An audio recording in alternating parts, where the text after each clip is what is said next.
Binabangungot ng gising mga kababayan si Laila Sabadilima sa pagka-presidente ni VP Sara.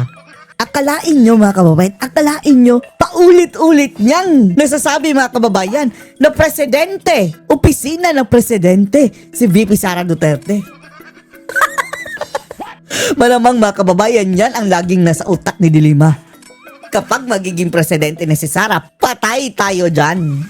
Kaya ngayon mga kababayan, parang laging naaalimpungatan sa tuwing babanggitin niya si Sara Duterte mga kababayan. Panoorin niyo po ha. I propose an amendment to the budget of the Office of the President. Budget of the Office of the President. Akala natin si Bangag ang kanyang tinutukoy mga kababayan. Of the Vice President. Junel! Umayos ka, Junel, ha? Umayos ka. Vice President pala si Sara. Ang presidente ay si Ngagba. I said, Saba! Siguro yan ang itsura mga kababayan ni Dilima nung kumain siya ng saba ni Dayan. Oh, ano ba to? Binabangungot na ako sa pagka-presidente ni Sara Duterte. Humanda ka talaga sa ba? Humanda ka talaga sa ba? Yan mga kababayan, oh. Kaya talagang nakikipagtulungan ito mga kababayan na isabutay si Sara Duterte dahil yan ang kinakatakutan ni Saba eh. Sa 2028 mga kababayan, kung mailuluklok si VP Sara Duterte bilang presidente, balik selda talaga itong si Saba de Lima. Oh, Saba, umayos ka. sorry po. Saging. Oh, nagtatawanan sila mga kababayan. Wait, dila pa si Saba, oh. Ganyan mga kababayan, oh. Nasaan ang dila ni Saba? Nilabas niya ang dila niya kanina, oh. Yan, ay. Ang bilis mga kababayan, parang ahas. Ganyan. Nagtatawanan ang mga animal. Balak na naman nilang mga kababayan, bawasan ang budget ni VP Inday. Nung una, di ba, balak na zero. Oh, hindi pinayagan. Gusto nilang gawing 198 million mga kababayan, hindi pinayagan. Ngayon, yung 900 million mga kababayan, ibabalik nila sa dati na 700 million. Yan ang pinopost sa Saba mga kababayan, and then parang naaalimpungatan siya na Office of the President si Sara. Sige, tawa na, oh. Ang ngipin mga kababayan, oh, tumawa rin. Pati si Prasco, oh. Tawa now, iyak later. Humanda kayo talaga kung maging presidente na si Sara. So icebreaker muna. Icebreaker, mukha nyo mga basag. Hindi na kailangan i-break. Why don't you break the ice in the teeth of this idiot, oh? Isang ngat-ngat lang yan ni Cheljok, no? Again, I propose an amendment to the budget of the Office of the Vice President. I respectfully but firmly Sige, propose respectfully pa. Huwag mong gamitin respectfully, animal ka. Bababuyin mo ang budget ni Sara, respectfully pang animal ka. Sabi mo? the reduction of the budget of the Office of the President. O, Office of the President. Yan mga kababayan, unconsciously. Talagang hindi niya mawawala sa isip na paano kung maging presidente na si Sara dito. Oh, inulit na naman. Paulit-ulit mga kababayan na naiisip na presidente na si Sara, patay ako dito. Vice President. Saba. Ay, nako, Saba. Baka ikaw ang mayroong mental altered status. Ano ba nga yung sabi nila kay Tatay Digong mga kababayan? Incapacity na sa Malamang dahil Wrangler na rin to si Saba. From 889.24 million Natawa pa ang Saba, to its 2025 Ang ilong mo, Jonel, yung laki ng kuweba mga kababayan. level of 733.2 million. Kakaltasan na naman ang Saba mga kababayan. Bahala ka dyan ng Saba. Lusot na sa kamarang panukalang 6.793 trillion pesos na 2026. Ayan mga kababayan, halos the same lang mga kababayan yung budget dati at budget ngayon. The most corrupt budget mga kababayan in the history of the Philippines 2025. Parang kambal na budget mga kababayan ng 2026 para next year. National budget.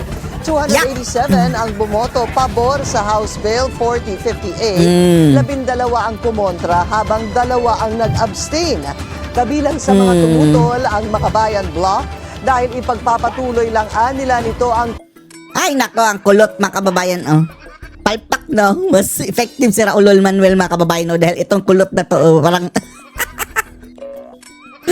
walang angas, mga kababayan, ano lang, ang lamya. Kurakot na pork barrel system sa bansa. Halos 700 billion pesos daw kasi ang presidential at legislative Ang ngipin. board na nakapaloob dito. Ay, dilima, sabi mo icebreaker, oh. Bakit hindi mo i-break ang ice dyan sa ngipin ni Jokno? Hindi rin sumang Tik-tik mga kababayan. Ang Percival, Diyos ko Lord. Lately mga kababayan, hindi nag-iingay din si Percival. Oh. Pero mayat maya mga kababayan, nakikita pa rin natin ang kanyang mukha sa Diyos ko Lord, sa social media. At sa tuwing nakikita natin mga kababayan, parang, ay Diyos ko, para tayong sampal di gulat. Gabi Halloween na ba? Pag-uundas na ba, nakikita na naman natin itong lamang lupa, mga kababayan. Diyos ko ayon Lord. ang Akbayan at ML Party List dahil naman sa paglusot ng Ay, Diyos ko. 234 of Nagsama-sama sila mga kababayan, Diyos ko, mga impaktong itsura mga kababayan, no? 243 billion peso unprogrammed appropriations. Ay, nako Lord. Itinuturing naman malaking pagbabago sa 2026 budget ang pagtapyas ng higit 155 million pesos sa proposed 902.8 million Successful pala sila mga kababayan sa Congress sa pagtapayas sa budget ni VP Inday. pesos sa pondo ng OVP. Successful si Saba mga kababayan sa pagtapyas. Sige lang Saba. Antayin mo lang maging presidente si Sara. Ikaw ang ang tatapyasan yung sungay mo. At saka ang ngipin ni Jokno. Iaakyat ni Caloocan Representative Edgar Erice sa Korte Suprema ang hindi pagtanggal O isa pa to mga kababayan, isa pa tong issue na ito. 'Di ba sabi ang unprogrammed funds ay source ng kurakutan mga kababayan. Hindi pa rin tinanggal ng mga buhaya. ng Kamara sa unprogrammed appropriation sa 2026 budget. Banta ni Erice, questionin nila Yan ang mga insertion yan mga kababayan eh. ang legalidad nito kung ipipilit para na yung mga ipasa pork sa barrel naging na. pagbasa ngayong araw. Bukod anya sa labag ito sa konstitusyon, Pinasa na eh. So meaning mga kababayan, lusot na yung unprogrammed sa Kongreso. wala ring pagkukunan ng pondo kaya hindi ito pwedeng aprubahan.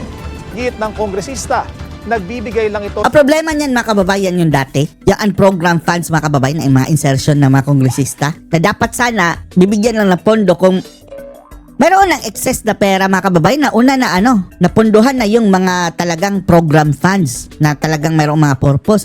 Ang problema nung 2025 mga kababayan, most crap budget. Nauna pang napunduhan ang unprogrammed, Diyos ko Lord. Na-overtaken pa yung mga programa talaga mga kababayan. false hope na sa savings, kita o utang kukunin ang pondo. Sa utang yan, for sure, uutang sila mga kababayan para hati-hatian ng Pero makurakot. bihiraan niya itong mangyari. Maaari raw ikonsidera ni PBBM ang Ay nako, kabangagan na naman to. ng mga mapatutunayang guilty sa flood control scandal. Diyos ko Lord.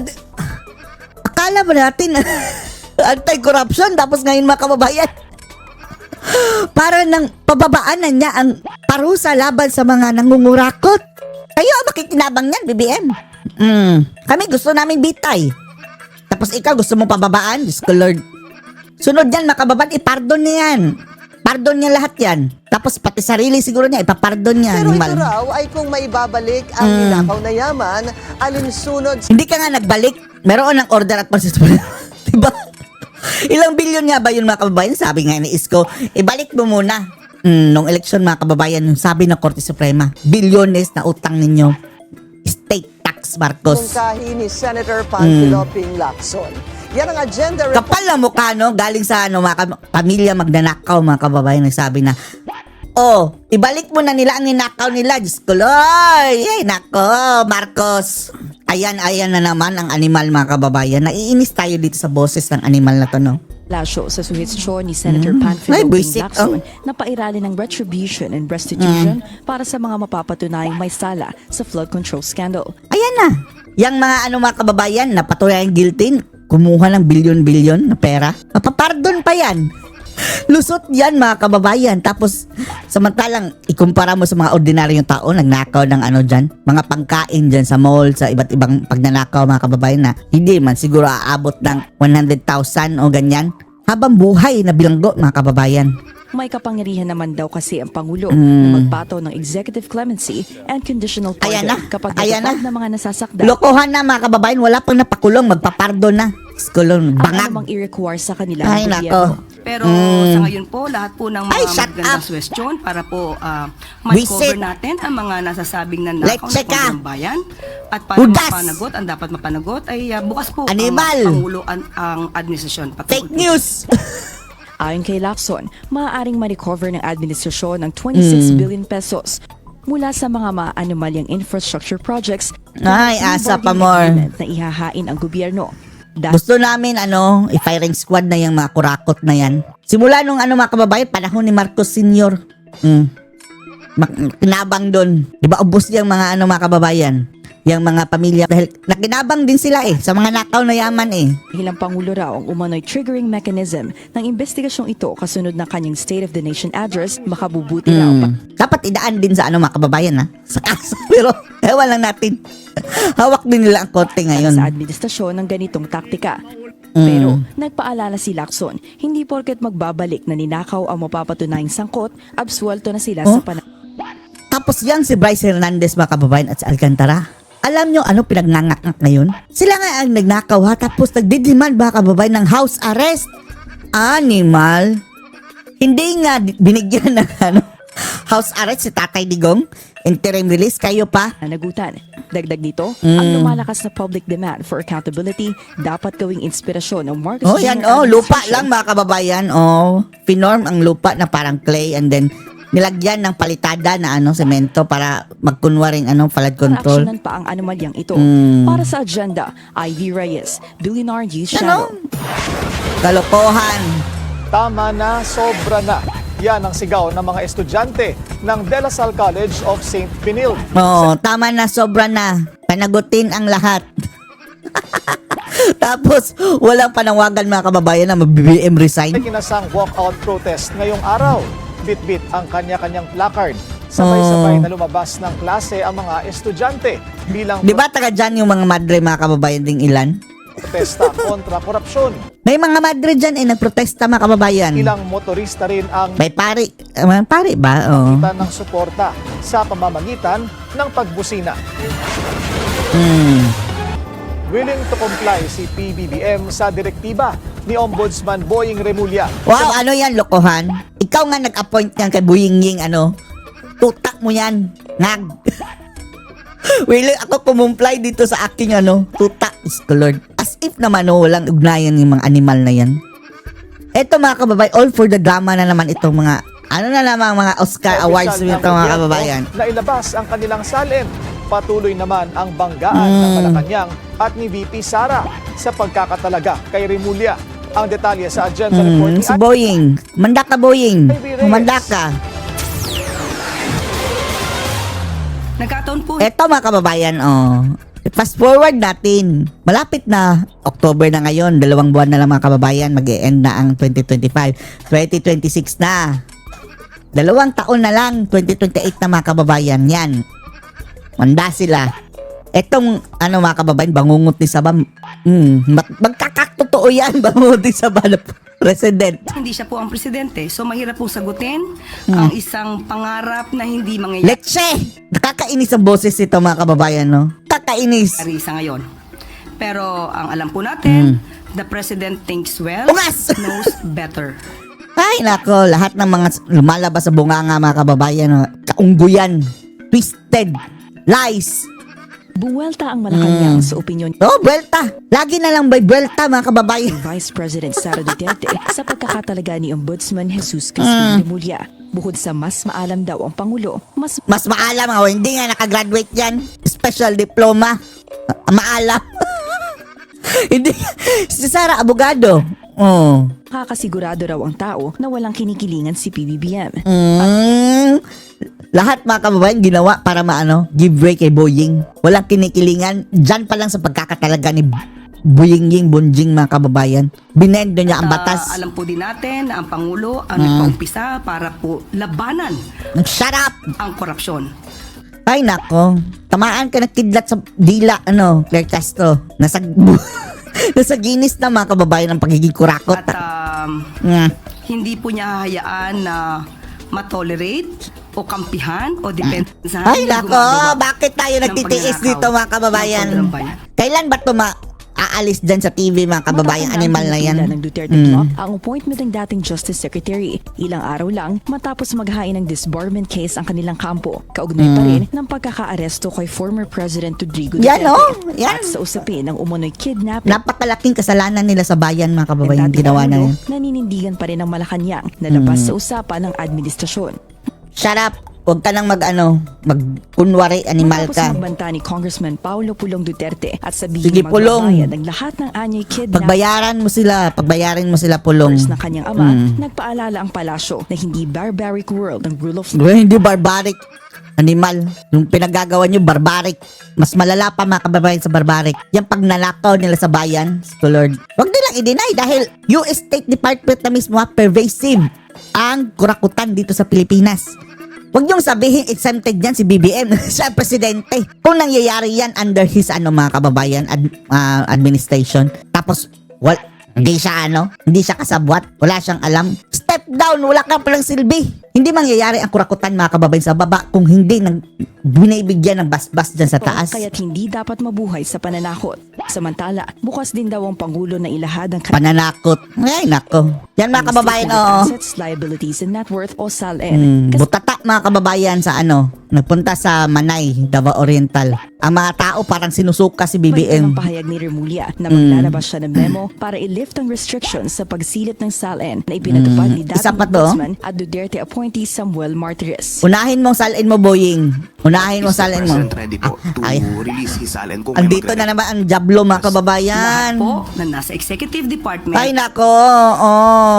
Lagyan ng sungay at buntot, mga kababayan.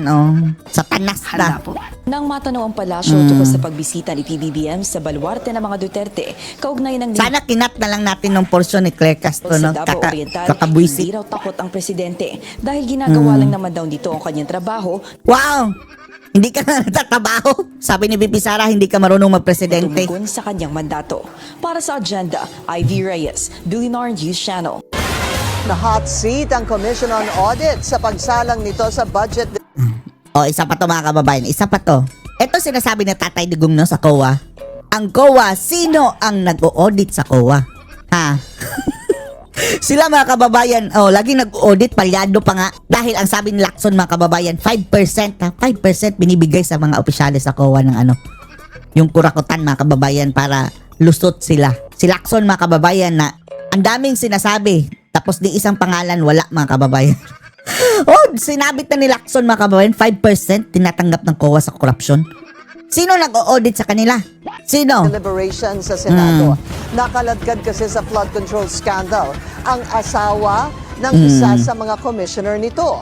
Kaya para matiyak ang transparency Oo nga, ng no? report, Oo nga, mga kababayan, no? Di ba, naalala niyo yung vendors party list ni Diwata? Buti nga hindi nanalo, mga kababayan. Di ba mayroong ang kanilang nominee doon, mga kababayan, contractor, at the same time, nag-vendor, tapos mayroong construction firm, mga kababayan. Ang asawa pala nun ay nasa COA. ang kanilang Ang inilatag. animal. Ang detalye sa agenda report ni Dexter Paano yan napapayagan? Gumagawa ng proyekto ng gobyerno, mga kababayan, tapos nasa COA ang asawa? ng Abante. Obligado na ang mga empleyado ng Commission on Audit na magdeklara ng conflict of interest sa kanilang trabaho bilang mga auditor. Bakit ngayon lang yan? Yan ang tiniyak ni COA Chairman Gamaliel Cordoba sa Senado sa kanilang pagdepensa ng kanilang 15.07 Ito, mga kababayan, no? Madali lang naman, no? Gumawa sila ng batas, mga kababayan, na babawal sa dyan. budget sa Ay, susunod na nako. taon. Sa budget hearing, sinabi ng COA Chairman na Puro lang kasi, mga kababayan, rules and regulations. Tapos, hindi talaga nakatatak sa batas. Gawin yung batas dahil kung lalabagin, kasuhan. Gawing criminal tapos case. madawit ang pangalan ng Mrs. ni COA Commissioner Mario Lima Ayan si Diwata, mga kababayan, Ang talunan, mga kababayan. sa flood control scandal. Nagkasan niya ang komisyon ng reforma. Ang isa pong aming reform na gagawin is all our employees will be asked to issue a declaration of conflict of interest. Pati kaibigan, dapat wala. Kung kailang mga economic interest at kung ito po ay may conflict sa kanilang trabaho bilang auditor. Bagamat nakadeklara naman niya sa Statements of Assets and Liabilities na taunang pinapasa ng mga empleyado Yung ano na lang, kung mayroon kayong kamag-anak na ano, na contractor dyan sa COA, wag ipasali dyan sa government projects.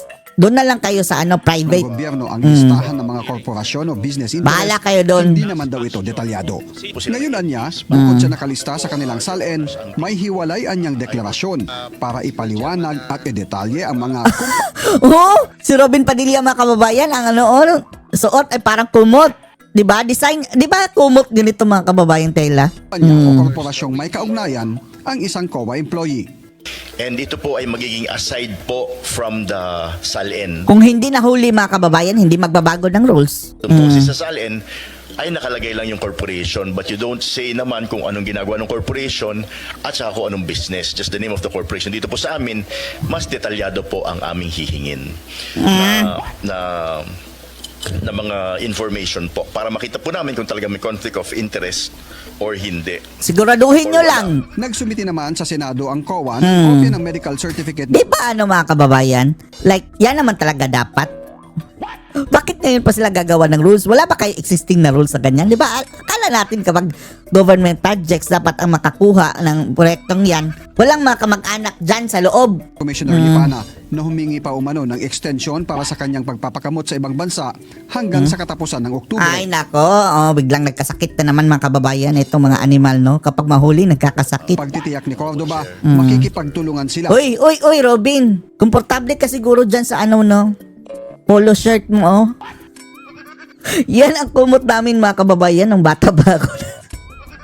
Naaalala ko ang disenyo yan. Di ba mayroon ding ano yan? Something peach or sa medyo orange mga kababayan. Makikipagtulungan sila sa isinasagawang investigasyon ng Ombudsman kay Lipana kaugnay sa issue ng flood control scandal.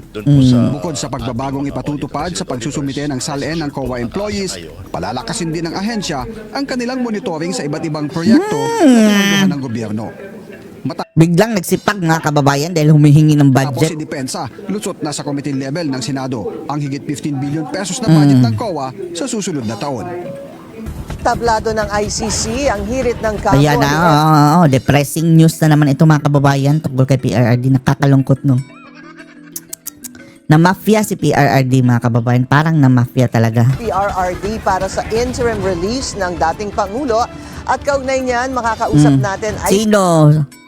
Baka yung mga asungot na naman niyang i-interviewin nyo, ha? si accredited lawyer Joel Alibal, ang butuyan na naman.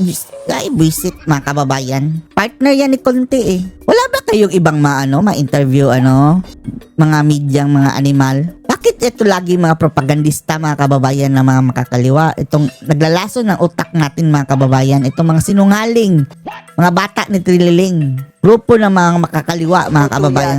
Butuyan. Pangalan pa lang. Magandang gabi po sa inyo. Magandang gabi. Sarap mong butuyan sa mukha. Meron pong mga nagsasabing nag-file na daw ng appeal ang defense hinggil sa pag-deny ng ICC pre-trial chamber ng interim Oo. Siyempre, release kay FPRRD. automatic yan yung appeal, mga kababayan. Can you confirm this, attorney, if do you know anything No need to confirm. Automatic yan. about it? At ewan lang natin mga kababayan kung may pag-asa pa ba kahit pag-appeal pa yan mga kababayan. Sa bibig po mismo ni Defense Counsel Nicholas Kaufman ay naghain nga Sa bibig mo, sila ng appeal, no? akla ka ba? Para ito si mga kababayan, no?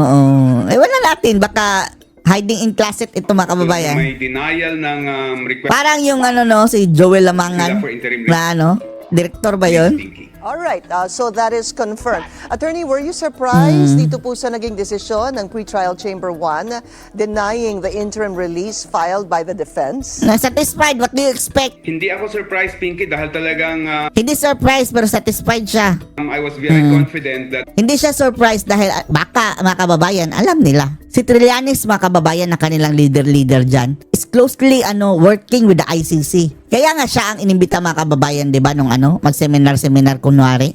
Nakapasok sa loob ng ICC mga kababayan, may picture pa si Trililing doon. Kaya wala na tayong maaasahan dyan mga kababayan. Mayroong mga niluluto ng mga animal na yan. be denied. Napaka-solid ng mga ebidensyang ginamit ng ICC Solid chamber. sa inyong itsura. Oy, hindi pinagbasihan ang nabasa mo yung decision mga kababayan ng ICC. Hinanapan nila ng gusot ang mga pananalita ni BP Sara ang kanilang ginawang reason mga kababayan, reason. Para i-deny ito at wala akong nakikitang tsansa na ito ay mababaliktad pa, no? Kapag ito ay nasa appeals chamber na. No? Humanda kayo Dahil mga ginamit animal. Dito mismo yung mga salita ng kanyang mga anak, yung kanyang unang abogado, si Secretary Mejaldea, nung unang nag-appear siya, no? In behalf of Mr. Duterte. At ginamit din dito yung the fact na nahalal na mayor ng Davao City, si Mr. Duterte, at yung Ay, mga anak, nakos. no, lahat ito. Pati yung mga medical documents. Humanda kayo. Humanda kayo. Gagantihan kayo. Di pulong. Kung ayaw ni, kung ipakulong ni si Sara, si Pulong ang magiging presidente o si Baste. Sinabmit ng Defense Sige. Council. Sinabi rin ng ICC Gusto namin kapag si Pulong na magiging diktador si Pulong, uubusin kayo. Ubusin kayo sa kulungan. Kung mayroong mang diktador dito sa Pilipinas mga kababayan, gusto natin yung mga Duterte na. Dahil good dictator yan eh. Disiplinahin itong mga hudas mga kababayan sa gobyerno at hudas sa lipunan. na hindi nila nakikita na kailangang i-interim release si Mr. Duterte batay sa mga medical documents na Ay, submit nako, ni Lord. Mr. Kaufman. Yung mga inyong sinabi ngayon lang po na ilan sa mga naging dahilan ng pre-trial chamber para po i-deny itong interim release, attorney. Parang lumalabas ho kasi kapag tingnan yung naging kanilang desisyon, hindi nakatulong yung mga salitang kidnapping na nakidnap si dating Kinidnap naman talaga. Rodrigo Duterte. And then I think also there was a part there. Wala na tayong maaasahan mga kababayan. Wala na tayong maaasahang patas dyan sa ICC. Kaya ang talagang magagawa lang natin na awayin ng awayin yan. Hudas na talaga mga kababayan. I'm wrong, attorney, na yung sinabi po ni Vice President Sara Duterte na itatakas si dating Pangulong Duterte mula sa detention niya dyan sa ICC. Those obviously did not help the case of the former president. In fact, ito ay naging batayan pa para na yung kanyang interim release. Tapos anong pinagsasabi nito si Butuyan? Malakas ang ebidensya laban kay Duterte. Isampal mo nga yan, Pinky, na ang pinagbasehan nila yung mga pananalita ni Sara, hindi yung ebidensya na ginawa ni Tatay Digong yung mga krimen na inaakusa sa kanya. Tama yun, Pinky. Bakit ang sabi mo kanina malakas ang ebidensya ninyo laban sa mga krimen ni Digong? Yung mga ebidensyang ginamit ng ICC chamber ay talagang galing sa mga kamag-anak mismo ni Mr. Duterte. Pati yung sinabi ni VP Sara na ang gusto ni So naniniktik pala kayo, mga animal kayo. Mga kababayan, sa mga live siguro, naniniktik yung mga animal na yan. former President Duterte ay makauwi sa Davao at doon na siya mamatay. No? So lahat Be careful what you say. Baka ikaw ang mauna. Akla. ng mga to, binigyan ng weight ng ICC at sinabi nilang talagang kung bibigyan nila ng interim release, walang possibility na siya. Magdasal kayo na hindi mamamatay yan si Tatay Digong ha. Dahil kapag nagkataon mga kababayan, walang kapatawaran. Pati si Bangag mga kababayan, magdasal yan sila na walang mangyayari kay Tatay Digong. Dahil kung mawawala si Tatay Digong ng 10 oras mga kababayan, talagang magkakatotoo yung sabi ni Pulong. Uubusin niya kayo. Babalik pa sa ICC at Gagantihan niya kayo. No? At meron ding risgo sa mga biktima at sa mga witnesses, no, sa mga buhay nila, sa seguridad nila kapag si Mr. Duterte ay mabigyan ng interim release. Yung pong appeals chamber, attorney, maaari niyo hubang ipaliwanag sa amin, ito ho ba ay iba sa pre-trial chamber dahil hindi ho ba dito kapag meron pong naging desisyon ng isang justice, for example, pwede mo pang i-apela doon mismo sa sariling justice. Ito ho bang appeals chamber where they filed the motion for reconsideration or the appeal is different from the pre-trial chamber? It's different, Pinky, and 5 judges ito, no? 5 judges yung appeals judges at kanilang i-review yung ebidensya na ginamit ng pre-trial chamber at pati yung kanilang mga argumento o yung kanilang mga pinanghawakang mga batas at So kung iba mga kababayan, may tsansa dahil yung tatlo, wala na tayong tiwala dun sa 3 judges mga kababayan na mga babae. Pero ayun, pareho lang nga sila mga kababayan basta ICC, wala na. Unang-una pa lang mga kababayan, wala na. tawag na jurisprudence, no? Riripasuhin nila itong mga to at titignan nila kung merong basihan nga para ito ay panigan o kaya ito ay i-reverse. Okay. Meron pa ho kasing mga pending, hindi ho ba, attorney, na motions ang defense with regards to the motions With regard lang daw yan, walang S, sabi ni Panelo. Gagalit sa Panelo niyan. Nicholas Kaufman. Sa mga naaalala ko po, number one, yung unang-una ay yung issue ng jurisdiction na hanggang sa mga oras na ito ay hindi pa po nadidesisyonan. Yung pangalawa, Yan dapat yun ba ho- unahin yan mga kababayan dahil in the first place, kapag yan, walang jurisdiction mga kababayan, dismissed na. Moot and academic na itong lahat ng didibatihan dyan mga kababayan. Meron ng desisyon, yung pag-recuse ng Yan ang dapat una-una, di ba dapat? Itong ICC, animal. judges Animal dito pa sa talaga. ICC pre-trial chamber. So, pending po yung jurisdiction at dapat nga itong interim release na there's been a decision, however, there is an appeal. My question, attorney, is meron ho kasi din yung not fit to stand trial, kaya hindi po natuloy yung September 23 not fit confirmation to of stand charges. trial. Hindi ho ba? Ano ang magiging epekto ng pag-deny ng interim release kay dating Pangulong Rodrigo Duterte sa motion naman na he is not fit to stand trial? Ang basa ko, Pinky, dahil yung sinumite ng defense, no? Na medical documents, yun din ay parte ng gagamitin, no? Na parte na ebidensya doon sa may tinatawag na request for indefinite adjournment. Kumbaga parang motion to dismiss itong indefinite adjournment na to. And since nakita ng mga judges na hindi ito sapat, no? Para bigyan siya ng interim release. Kumbaga merong sinasabi na it will not prevent the former president from Bilisan mo si flight. It will not prevent the former president from putting in saan tatakas? Itatanong namin saan tatakas si Tatay Digong na hindi siya makahanap. Ha? danger the security or even the lives. Hindi siya pwede magtago sa ibang bansa mga kababayan. Dahil ICC ang makakalaban ng ibang bansa. Wala rin magre-risk. Kung sa Pilipinas din siya magtatago mga kababayan, sa tingin nyo hindi yan hunting ni Bangag? The witnesses. Tingin ko nagpapakita rin ito ng kahit papano kung ano yung magiging desisyon nila dun sa may mental fitness ni Mr. Duterte. So tingin ko malakas na ebidensya. Ang dapat i-check ang mga mental fitness itong mga makakaliwang ito mga kababayan, no? No? Malakas na indikasyon Ito mga na tupak. denied itong interim release base sa medical documents, madi-deny din yung prayer nila for the dismissal of the case based on the supposed mental unfitness of the former President Pinky. Follow-up question on that, attorney. Kailan ho ba lumabas talaga yung desisyon ng ICC pre-trial chamber? Because before it actually was uploaded, tama ho ba, doon sa ICC website, ay nakapag-desisyon na po sila. I think, would I be correct, sir? September 25? Hindi nakalagay doon sa may redacted version ng decision. Although sinabi ni Mr. Kaufman na nag-appealan na sila a week ago. So I suppose it was a week before the publication of the redacted decision, Pinky, na lumabas yung decision ng pre-trial chamber. So more or less, lagay na po natin kahit mga 10 days before lumabas po yung... Kasi lumabas po yan, hindi kasi... Bakit mo tinatanong yan? automatic that once they make a decision that we will see it in the ICC website, hindi ho ba? Irrelevant na yan, It takes a bahala couple na. of days. The reason I asked that is a point I'd like to raise, attorney. Bakit? If you're talking about the medical documents that were perused by the pre-trial chamber judges to deny the interim release, baka ho kasi nagkaroon po ng team of medical experts subsequently after, for example, September 25. Actually, I don't know where I got that date, pero parang more or less, lagay po natin September 25 to 30.